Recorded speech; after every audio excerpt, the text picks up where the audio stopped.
Okay, I think we're good to go. So welcome everybody. This is the open house for the Redline revisions being made to the county's new official plan. Before we begin, we'd like to respectfully acknowledge that Peterborough County is located on the Treaty 20 Michi-Sagig territory and in the traditional territory of the Michi-Sagig and Chippewa Nations, collectively known as the Williams Treaties First Nations, which include Alderville, Beausoleil, Curve Lake, Georgina Island, Hiawatha, Rama, and Scugog Island First Nations. Just a few housekeeping items to keep in mind. We ask that you please remain respectful, courteous, and polite to staff and other attendees on the call today. To ensure everyone can hear the presentation and discussion, please mute your microphone unless called upon to ask a question or participate in the discussion. We ask that questions be held until after the presentation, and then to ask a question, you may either raise your hand on camera or by clicking the raise hand icon, which is kind of along the top bar there. Or you can type your question into the chat and then we will answer those in the order that we receive them. All conversations that we have today are intended to be sort of at a high level for policy review and direction. And if you have a question about a specific property or specific circumstance, you're encouraged to contact one of our staff for a one-on-one conversation. And then anybody here today, please feel free to connect with us at any time by providing written comments or questions via email to newcountyop@ptbocounty.ca. A lot of you have already contacted that email address to register for this meeting tonight. Hard copies can also be mailed or dropped off to our office at 470 Water Street in Peterborough.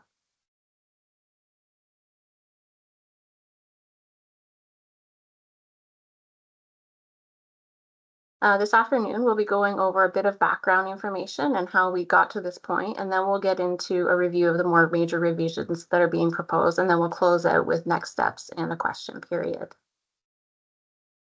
So back in 2022, County Council adopted the county's new official plan, and as a reminder, the new official plan is not only the county's official plan, but it also includes local policies for all local townships with the exception of Cavan Monaghan. The adopted official plan serves as both the municipal comprehensive review and the growth plan conformity exercise, which was required to be completed by July 1st of 2022. Shortly after the adopted OP was received by the province, the Minister of Municipal Affairs suspended the provincial timeline for making a decision, which kind of left us in a bit of a holding pattern. Then in 2023, a draft of the new provincial planning statement was released for public review and comment. The new PPS is intended to replace both the in effect provincial policy statement at that time and the growth plan. That had the effect of significantly changing the policy environment that the official plan must conform to. In that same year, the county OP was posted on the Environmental Registry of Ontario for public review and comment. The county chose to submit comments on the environmental registry to highlight the change in legislation and the impact it would have on the OP if it was approved in its current form. And through those comments, County Council requested that the minister defer a decision on the new OP until the new PPS came into effect, and for the minister to modify the adopted OP to be consistent with the new legislation. And the idea there was to avoid a situation where the new OP was approved, but was immediately out of date and in some cases conflicted with the PPS. In early 2024, and at the direction of County Council, members of the Technical Advisory Committee reconvened to review the adopted official plan and begin working on modification that would implement the draft PPS. We recognized at that time that the PPS may change from its draft form and that the proposed modifications may not be implemented by the minister, but we didn't see that as lost work because the official plan would eventually be required to go through a conformity exercise anyway, and the work done could be used in the future regardless as to whether the minister was approving them or if it formed part of a future amendment to the new OP. So we just carried on with that work. With the work on the revisions nearing completion, the Minister of Municipal Affairs requested that the county OP repeal its adoption of the new OP in the fall of 2024.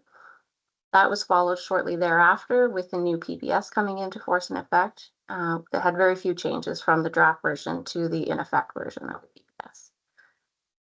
The county didn't feel that repealing the adoption of the new OP was providing a timely resolution to an outstanding decision, and so a meeting was arranged with Minister Calandra, that's the Minister of Municipal Affairs and Housing, to discuss the issue. So county staff, the warden, and deputy warden met with the minister and ministry staff in late October of 2024, where the minister agreed to modify the OP to be consistent with the PPS subject to 3 criteria. And he was very clear and specific about this.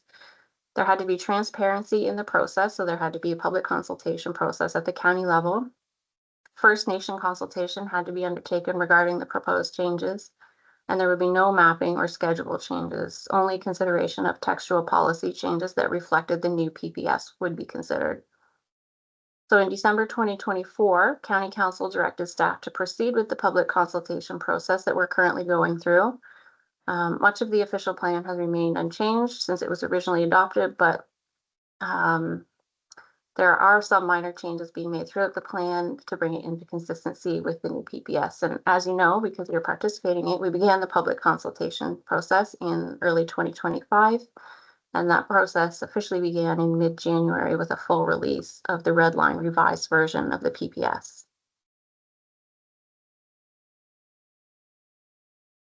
Some things to note about the new provincial planning statement, and I've already referred to it as the PPS, and when I say that, this is the document that I'm referring to, is that all decisions made on or after October 20th, 2024 are required to be consistent with this document.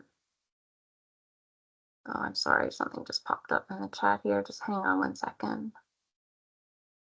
Oh, are the slides advancing, Ian? Are you able to see that?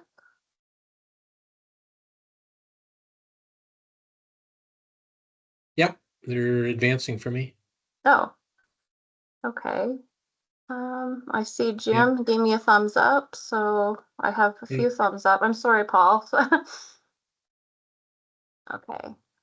Where was I? So all decisions have to be consistent with the PPS if they are made after October 20th, 2024. The policies in the PPS are minimum standards, and planning authorities, including the county and townships, can go beyond these minimum standards to address matters of importance to the community, unless doing so would conflict with any other part of the PPS. So effectively, the new OP can be more restrictive or provide more direction than the PPS, provided those items that go above and beyond aren't conflicting with a provincial policy. Although we haven't been more restrictive than the PPS, you will see some examples today of where the PPS remains silent, but the proposed revisions provide some sort of policy and direction.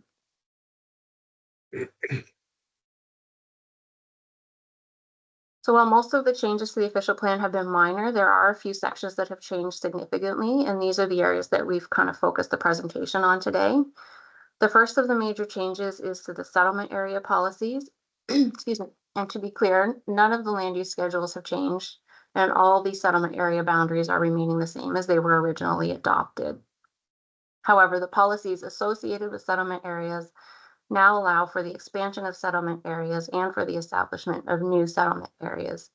So this was previously not permitted by the adopted official plan since it was implementing growth plan policy, which only permitted settlement areas to be changed at the time of a municipal comprehensive review, which means it had to be done by the county or the township. The proposed policy now allows expansions to be initiated by private landowners at any time, provided certain criteria can be met. And those criteria are outlined in the PPS, and they include meeting minimum density targets, designating land for a range and mix of land uses. It must demonstrate there's sufficient capacity in existing or planned infrastructure, so your roads, your water, and your waste systems. Expansions and new settlement areas should not be including specialty crop areas.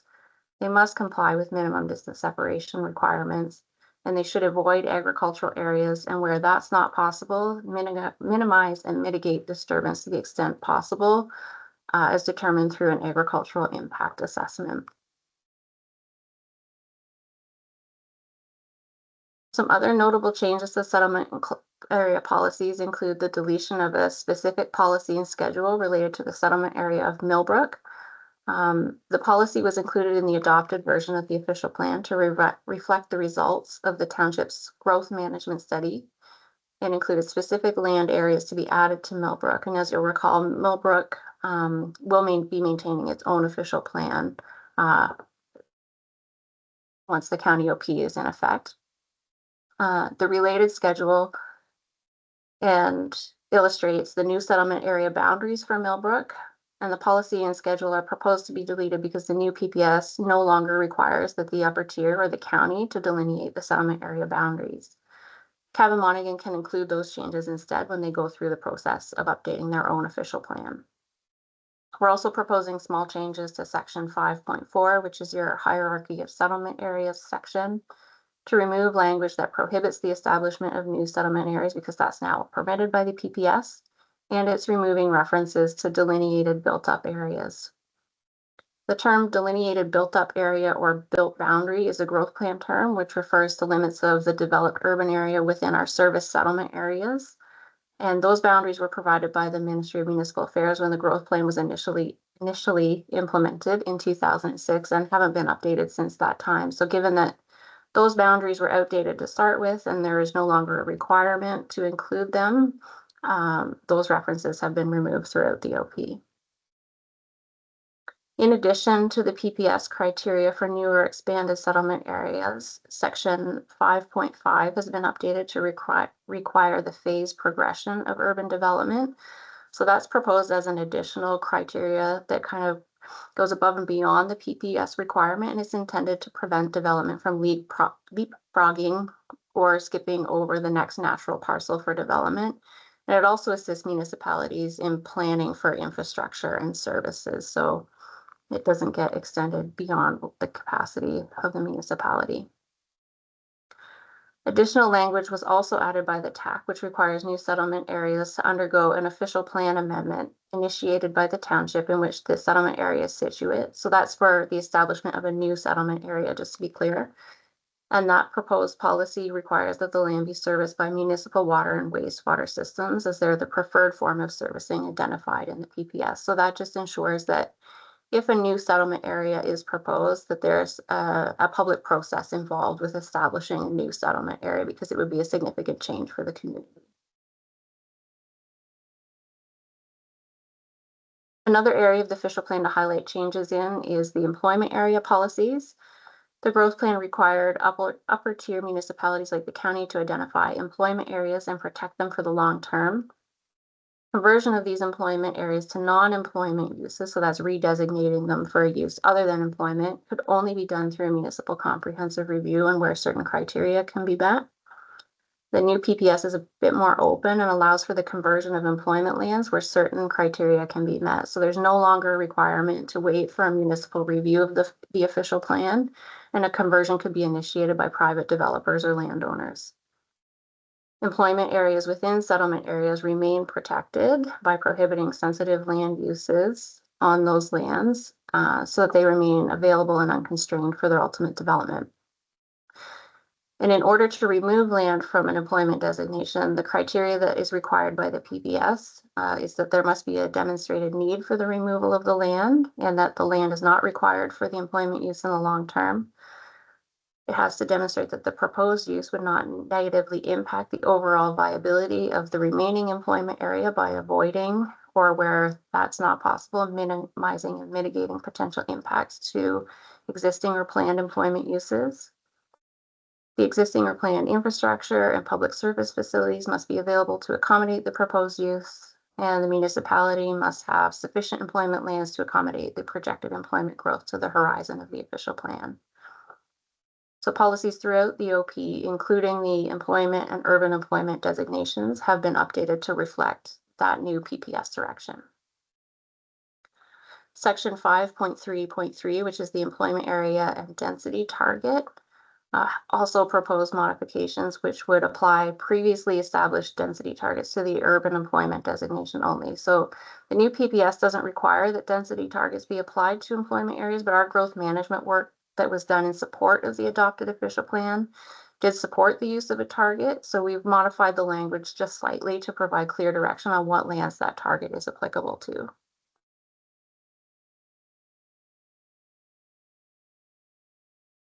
The next major change that we wanted to highlight is the natural heritage features. So the growth plan was quite restrictive when it came to development. Development defined by the growth plan included lot creation. So any lot creation within key hydrologic features and within a 30-meter vegetation protection zone around those features was prohibited. And so for reference, a key hydrologic feature under the growth plan included all wetlands, permanent and intermittent streams, lakes, and ponds. So basically any source of water. This was the policy environment under which the adopted official plan policies were created and were adhered to. The new PBS has basically turned back the clock and gone to a pre-2017 model for natural heritage protection. So the PPS only prohibits development in certain provincially significant natural heritage features. And an example that we have all over the county is in provincially significant wetlands.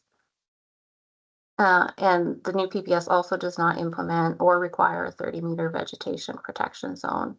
So that's a significant change in direction from what has been applied over the past 7 or so years while the growth plan was in effect. We've also proposed revisions which are consistent with the new PPS, but which afford levels of protection to other natural heritage features that are not addressed by the PPS. So those policy changes as written would necessitate mapping changes. And you'll remember the minister said that he wasn't going to entertain any mapping changes. We recognize that. And we've not gone through the exercise of actually creating those maps with that in mind. And we anticipate that the changes may not be accepted because they are mapping changes, and that we will have to go through an official plan amendment immediately following the approval of the new official plan to implement those changes. So consider this sort of like a sneak peek if the minister doesn't want to implement the mapping changes that would be required. So what do those changes look like and how are they proposed to be implemented? We've proposed to replace the natural core area designation with 2 separate designations. And the intent there is to highlight where development may be prohibited and where it may be constrained due to natural heritage features. So just giving people that visual on a map. The natural core area designation would be replaced by a provincially significant wetland designation. So that would include mapped provincially significant wetlands only. Those features are clearly protected in the new PPS, and the proposed policy related to that designation reflects the PPS policies. The other designation being introduced in place of the natural core area is the environmentally sensitive area designation. So that designation will not be as extensive as the natural core area since it does not include non-evaluated wetlands. Instead, the environmentally sensitive designation is proposed to include locally significant wetlands and streams together with a 30-meter buffer surrounding those features. It will also include provincially significant areas of natural and scientific interest. We call those ANSIs, just in case anybody's wondering about the acronym on the screen there. The designation is intended to highlight that there are environmentally sensitive features in the area that may warrant special consideration with respect to development proposals. Going a little bit more in depth on those changes, this is the effect of the proposed policy. So the provincially significant wetland designation, development, including lot creation, is prohibited within that designation. And any development proposed within 120 meters of a provincially significant wetland would require an environmental impact study. So this is consistent with current and past versions of the PPS.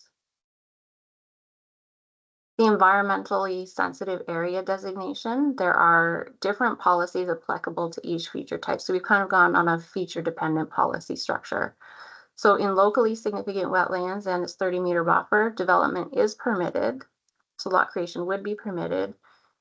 And an environmental impact study would be required to demonstrate that there are no negative impacts to the feature and its functions. The applicant would also be required to demonstrate that there is a suitable building envelope outside of the wetland and its buffer. This is not an explicit requirement of the new PPS, but has been included to be consistent with the broader direction of the PPS to that natural features and their ecological functions should be protected. And in ANSIs, development is permitted provided an environmental impact study is done, which demonstrates there will be no negative impacts to the feature or its functions. And again, that's consistent with current and past versions of the PPS. Where new lots are traversed by or adjacent to a stream and its 30-meter buffer, the applicant must demonstrate that there is a suitable envelope on the lot, which is located outside both the feature and its buffer. In this circumstance, an environmental impact study is not required. Although not specifically required by the PPS, we felt that it was in keeping with the overall direction of the PPS to improve or restore the quality and quantity of water in our area.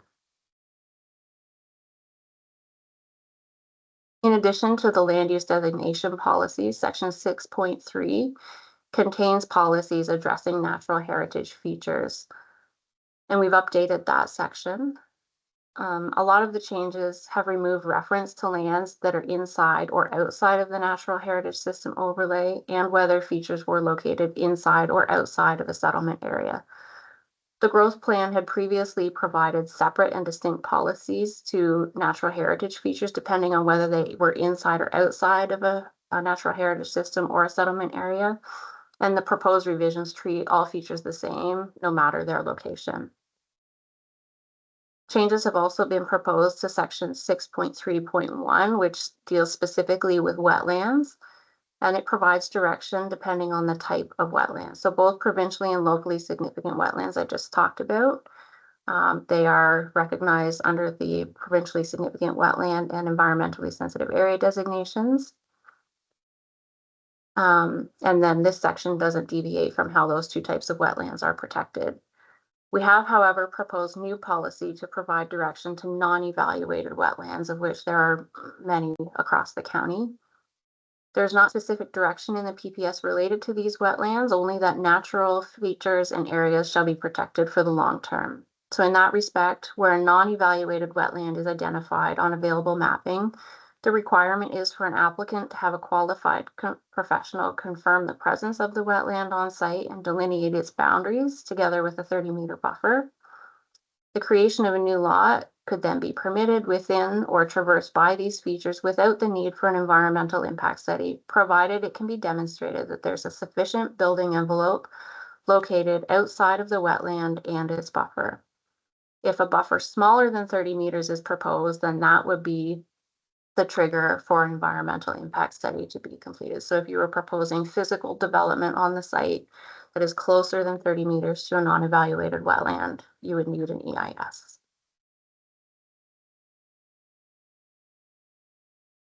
So although we don't expect the minister to make the proposed mapping changes, this slide is intended to show what the policy changes would look like on a land use schedule. And just keep in mind that this is only showing a very small portion of the county and is for demonstration purposes only. So on the left, we have the current extent of the natural core area designation as it appears in the adopted official plan. So it covers all key hydrologic features and a 30-meter vegetation protection zone. And it was developed that way to be in conformity with the growth plan. On the right is what the land use schedules could look like with the provincially significant wetland and environmentally sensitive area designation. So on this map, the green represents the provincially significant wetland designation and the yellow represents the environmentally sensitive area designation. And in this case, specifically, the environmentally sensitive area is shown around the streams and their 30-meter buffers. And then at the bottom, there is a locally significant wetland here. You'll also notice the overlay of non-evaluated wetlands. So this is that blue hatching that's not colored yellow or green. In which case the policies from section 6.3 that I just spoke of would come into play. So as you can see, there's very similar coverage, but instead of an outright prohibition on all develop, it's more of a feature-based approach that focuses on protecting the environmental features that are on the ground and directing the physical development or construction on site to areas outside of those features. And it doesn't necessarily prohibit lot creation in all of those areas. As it stands right now, the adopted official plan with the natural core area designation is consistent with the new PPS. So should the minister not make mapping changes, as he said he wouldn't, then we would foresee the schedules and text for this portion of the OP remaining the same as it was adopted. So it's kind of an all or nothing approach. If he's unwilling to make any mapping changes, then we get the natural core area with the natural core policies. If he's willing to make some mapping changes, then we might be able to get the provincially significant wetland and environmentally sensitive area designations with those associated policies. And the last major change that we wanted to touch on is the natural heritage system. So in the original development of the new official plan, the growth plan required that the provincial natural heritage system be used. The county did try at that time to implement a locally developed natural heritage system, but it was ultimately not accepted by the province. And those of you that were involved at the time might remember we tried using the Kawarthas naturally connected mapping as our natural heritage system.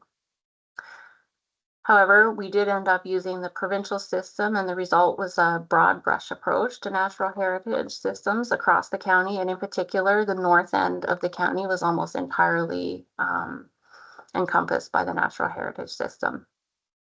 The new PPS still requires a natural heritage system to be identified in ecoregions 6E and 7E. And the county itself, just so everybody knows, is split between ecoregions 5E and 6E. And since there is no longer a requirement to use a provincial natural heritage system, we are again proposing to utilize the Kawarthas naturally connected preferred scenario as our natural heritage system. I realize that it's probably difficult to see on this slide at this scale, but on this map, the preferred scenario is shown in pink. And it is much more refined than what was originally adopted. So this mapping was developed locally and involved numerous stakeholders, including the county and townships. The mapping itself involved compiling data, modeling, there's a little bit of ground truthing, and then evaluating different scenarios. And for anyone interested, there is a full report available online where you can read through the process.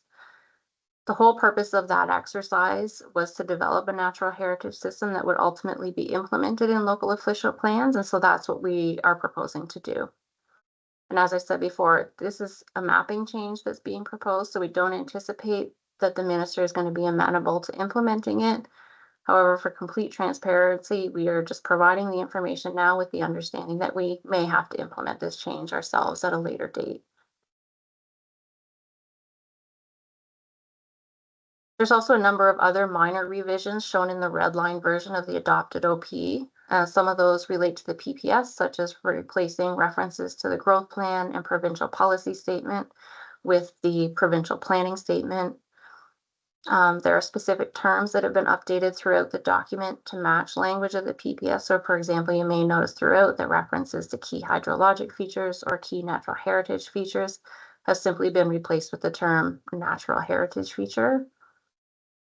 We've also made small changes that reflect other legislation changes that have happened since 2022.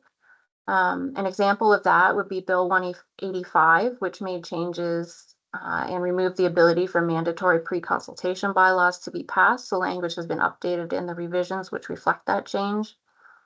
There's also recognition of changes in services from one agency to another, and we've changed that language to be more general, which just removes any necessity for us to change agency references in the future. So an example would be the transfer of septic inspection services from Peterborough Public Health to the local townships over the last year and a bit.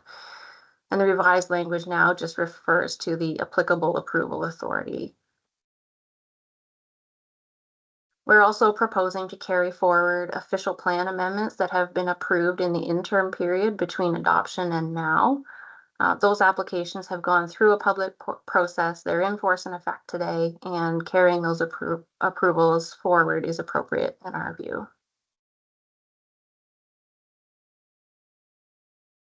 As I've mentioned throughout this presentation, we do anticipate that we'll need to undertake an official plan amendment soon after the approval of the new official plan, just to pick up any loose ends that the minister may not approve.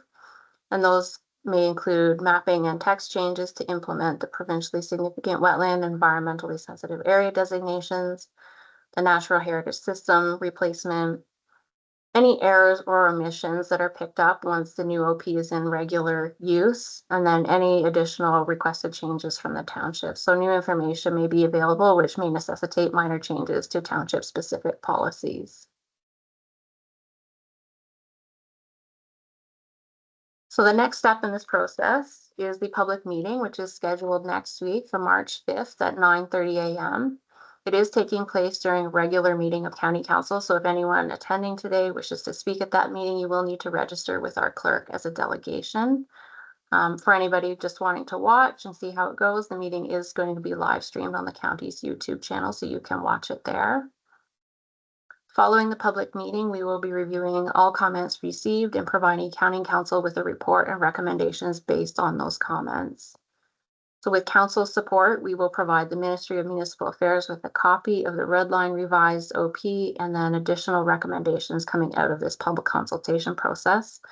The official plan at that point will then be in the minister's hands for a decision. Excuse me. And that concludes my presentation. I know it went on for some time. Thank you all for bearing with me and listening to it. As a reminder, comments can be submitted to us at newcountyop@ptbocounty.ca, or you can mail or drop them off in a hard copy at 470 Water Street in Peterborough. The commenting period will remain open until the end of the day on March 5th, so the same day as the public meeting. Commenting period closes at 4:30 that day. And that's all I've got. We will open the floor to some questions. I see there's a whole bunch of stuff in the chat right now, so I'm just gonna maybe let Ian take over while I take that in.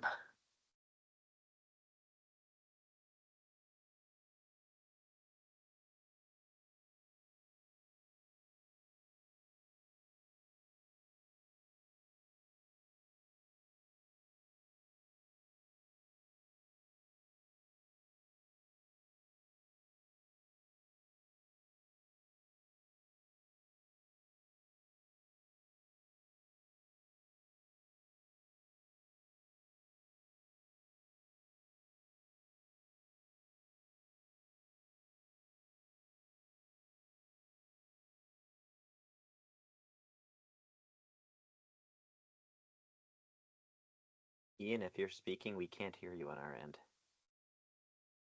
Sorry, I couldn't hear you. Thank you. So, just a few. I have a few questions. Ian, I'm sorry. Can you hear me? Ian, I don't think the others can hear you. I've got some comments in the chat that they can't hear you.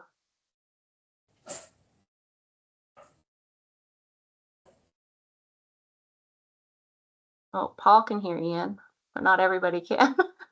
Oh, can't hear him.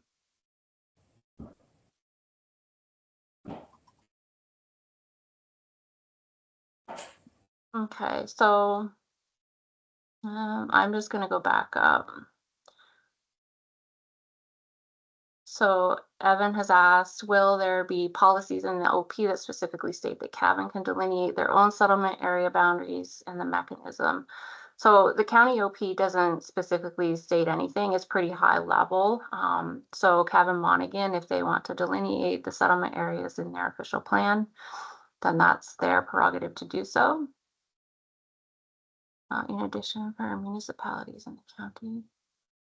I guess what I was asking was, can there be policies that clarify that? Because I see. Sorry. In our dealings, it's always been a little bit of a uncertainty because the county is the ultimate approval authority for those delineations. So would there be policy that can be added that clarifies? Yeah, so it's not included in the draft as is, but it could be included. Yeah, and we can take that back for sure.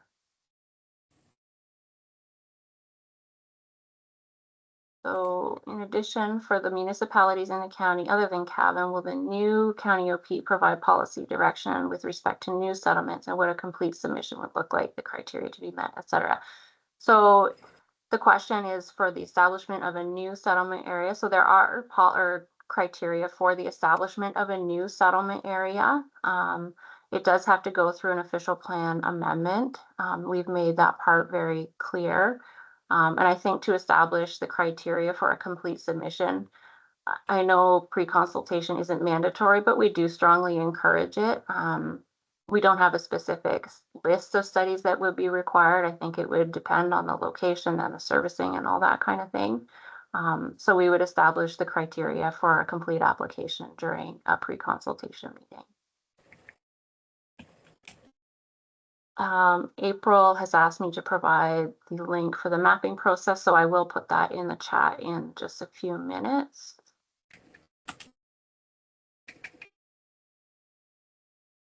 Okay.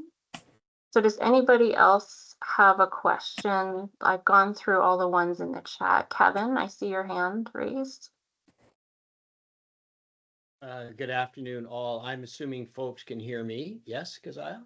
I can hear you. Yep. Ian, you were talking away. I'm not sure to whom, but your head kept nodding, and I assume you're having a lovely chat with yourself. So congratulations. It happens at our profession. He's still having a chat with himself because I joined the meeting late. I apologize. It's been a lengthy day.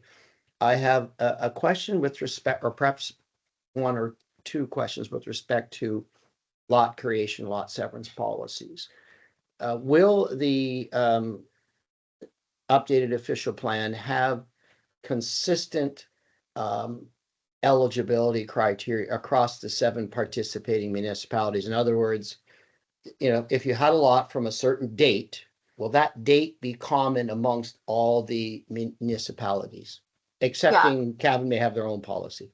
Yeah, so to answer that question, so we haven't changed that from what was originally adopted. And at the time we developed the new official plan, there was an expression of interest for each township to maintain its own identity in that way.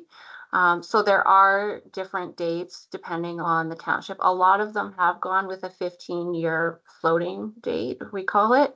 But there are 1 or 2 that have a cut and dry date in the official plan. That's not to say it will stay that way in perpetuity, but that's how it's being adopted, and we haven't touched that through this PPS exercise. Understood. My perspective that it would have been beneficial to, if the exercise is to achieve consistency, it would have been helpful and productive had we had an efficient lot eligibility date. Just that's, I won't comment further. I also was very specific to, I think it was Selwyn.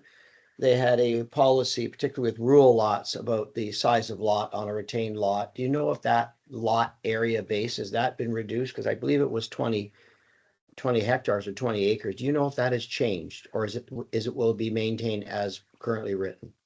Is that in Selwyn, did you mean? Yeah, Selwyn specific. Yeah, I don't believe that has been carried forward, no, off the top of my head. So, okay, that's encouraging, because again, what I was hoping that would be achieved through this exercise specific to lot creation, where appropriate in the rural areas, that we would have consistent policies across the 7. Now, I recognize some municipalities may elect to maintain their own or differing, but I will leave it at that. I may comment, I may submit some written comments. It's not a matter that I suspect I'll pursue beyond commentary, but I just want to express that to the group. And Keziah, to you and planning staff, thank you for today's forum and information provided today. It's been very helpful and very open and transparent, so thank you. All right, thanks, Kevin. I do have a question in the chat from Steve. As a resident of Trent Lakes who has its own official plan, does this change oversight? So Steve, I'm assuming you mean, does that change who is responsible for the processing of official plan amendments and the like?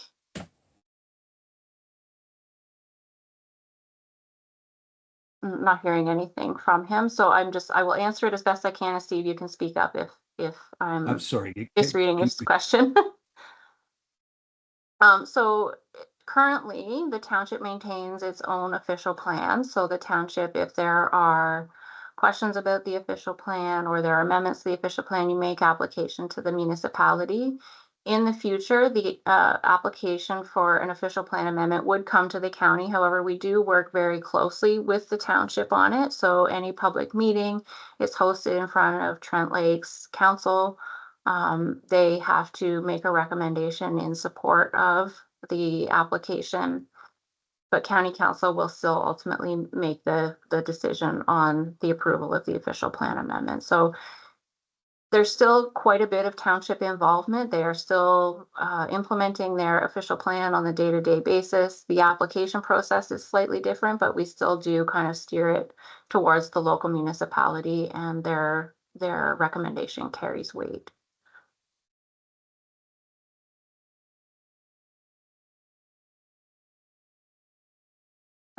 And there's another question in the chat. Any thoughts on standardization on the online platform advertised home share? Steve, I'm not sure what that online platform is that you're referring to. Oh, Airbnb. So the official plan, we don't really speak to short-term rentals in the official plan. We've left it to the local municipality to regulate Airbnbs and the similar uses on their own. We haven't created any consistent policy across the county.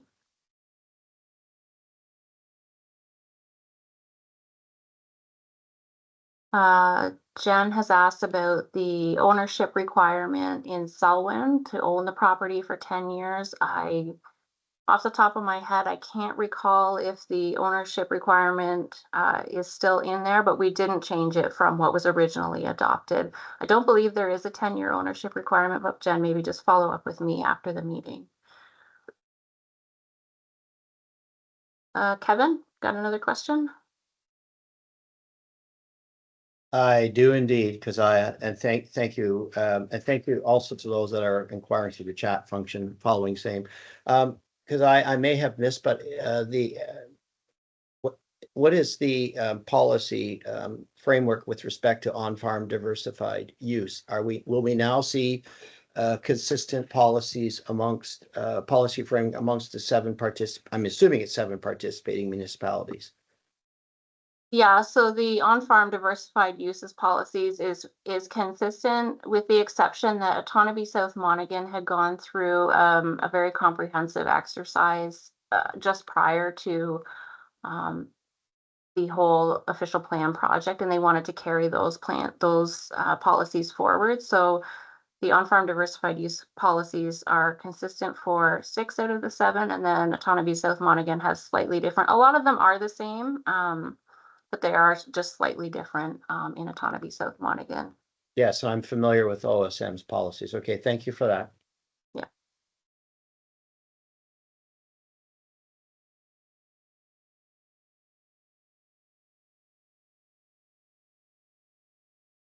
Yeah, so Ian has added in the chat that we've tried to be consistent throughout the OP where possible, but we recognize that there's local autonomy for certain policies that the townships feel strongly about. So like the eligibility dates, on-farm diversified uses, that kind of thing. Are there any other questions? If you can raise your hand, like turn your camera on and raise your hand, or you can use the raise your hand function.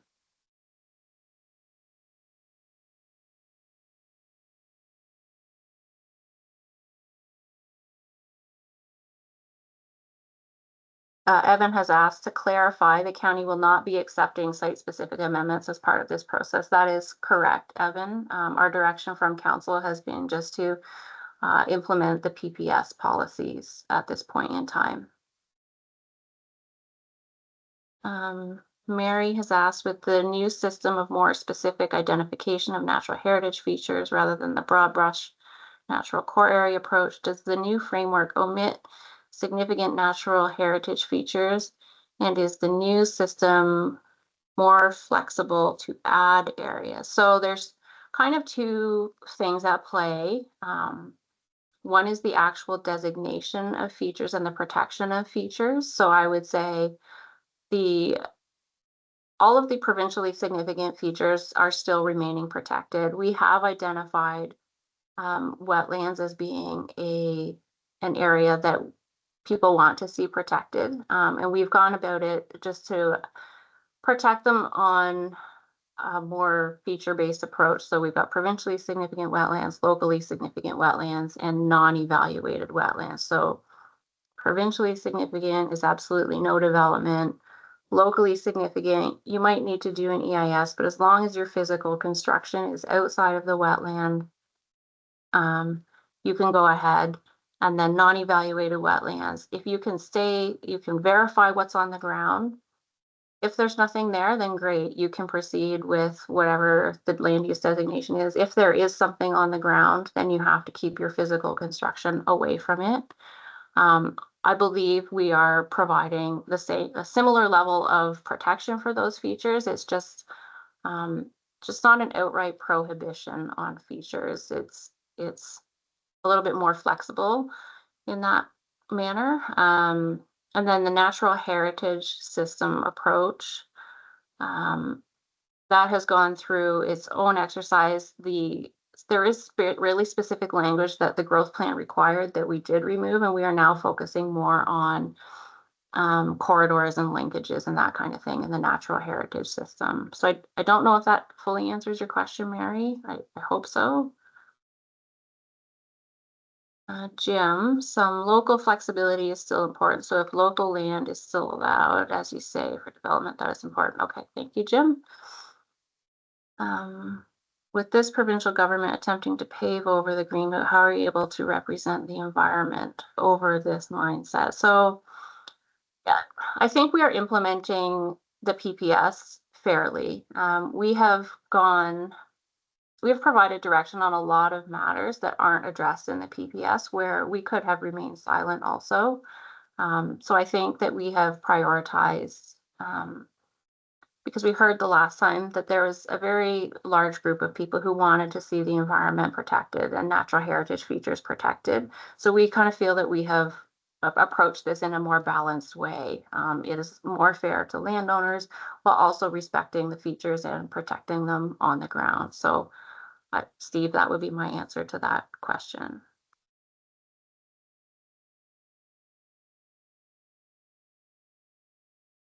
Any other questions? I have 2 pages of people, so I'm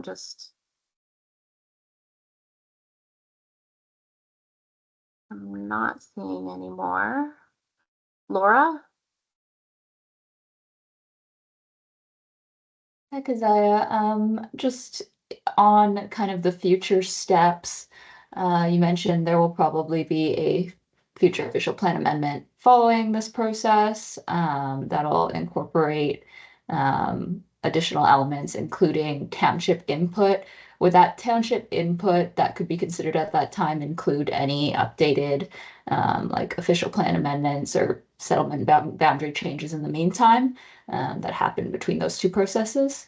Yeah, absolutely. I Okay. think at that point, anything that the township identifies as a priority or something that they want to take a closer look at, I think that through that official plan amendment process that we could look at. Great, thank you.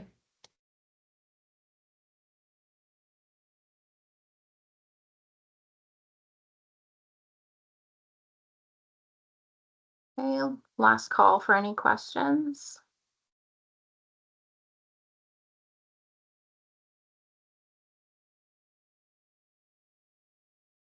Okay. Well, seeing and hearing none, I am going to end the meeting, and let you guys all go get your dinner, whatever it is you need to do. But thank you all very much for attending.